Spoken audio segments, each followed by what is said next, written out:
Hadithi nzuri hii inayowahusu Lucas na Sofia imeandaliwa na mimi Noel Lucas na kusimuliwa na mimi Noel Lucas.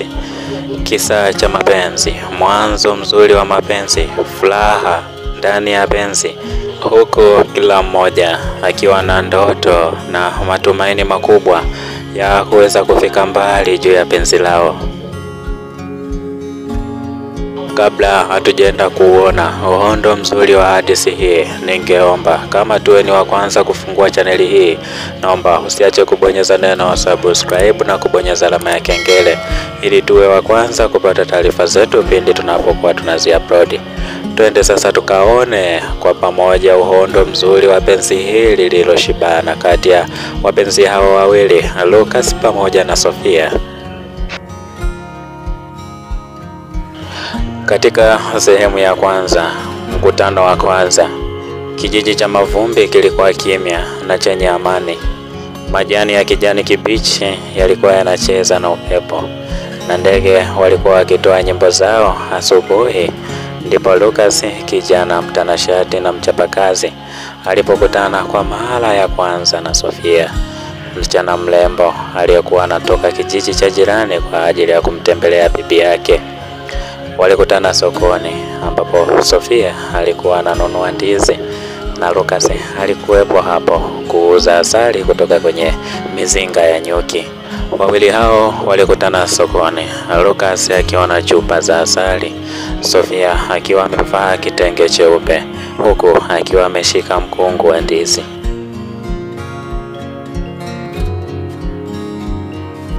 Mbegu za upendo. Baada ya mkutano wao wa kwanza sokoni, Lucas alianza kumtafuta Sofia kila alipoweza.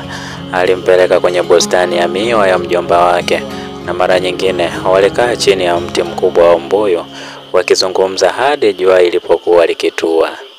Sofia alipendezwa na utulivu wa Lucas, jinsi alivyomjali kila mara na tabasamu lake la kudumu.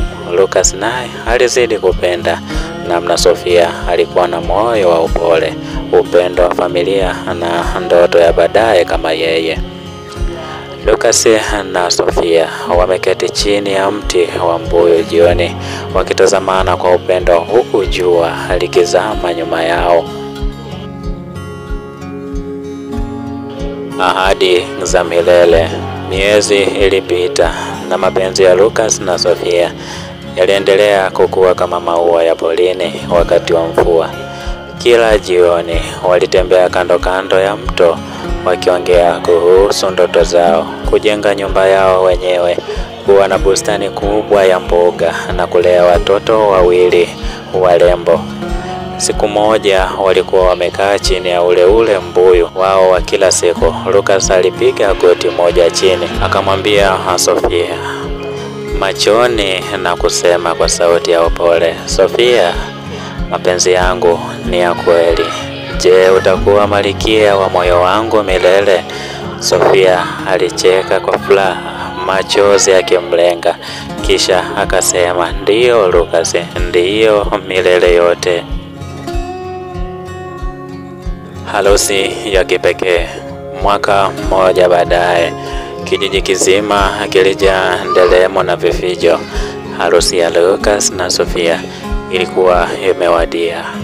Mabibi walivaa vitenge vya rangi, watoto walicheza huku wakipuliza filimbi, na mapishi ya jadi yalifanywa kila mtaa wa kijiji. Lucas aliyevalia kanzu nyeupe safi na kilemba kidogo, wakati Sofia alivalia gauni lililoshonwa kwa vitambaa vya Afrika, akipendeza kama malkia wa hadithi. Walifunga ndoa chini ya ule mti wa mbuyu, sehemu yao kumbukumbu ya ahadi.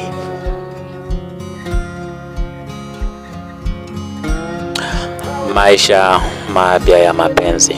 Baada ya harusi yao ya kupendeza, Lucas na Sofia walianza maisha yao mapya kwa kujenga nyumba yao ndogo pembezoni mwa kijiji karibu na mto na uwanja wa maharage. Walipanda bustani yenye pilipili, nyanya na mchicha, huku wakifuga kuku wa kienyeji waliokuwa wanawika kila asubuhi kama ishara ya maisha mapya.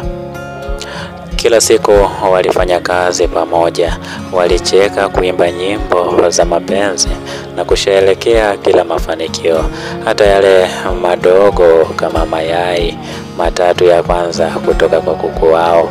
Watoto wa kijiji walikuwa wanawakimbilia kwa furaha, wakisema, mnatufundisha maana ya mapenzi ya kweli. Na kweli mapenzi ya Lucas na Sofia yalikuwa nuru kwa kijiji kizima. Mwisho wenye furaha. Miaka mingi baadaye, walikuwa bado wanaketi chini ya ule mbuyu, mikono yao ikiwa bado imeshikana, mioyo yao ikiwa bado inacheza mapenzi ya kweli. Lucas alimtazama Sofia na kusema, Sofia, kila siku niliyokuoa imekuwa zawadi mpya. Na Sofia akajibu, na kila siku nawe ni kama ndoto nzuri isiyo na mwisho. Nakupenda Sofia, nakupenda Lucas. Walimaliza hivyo.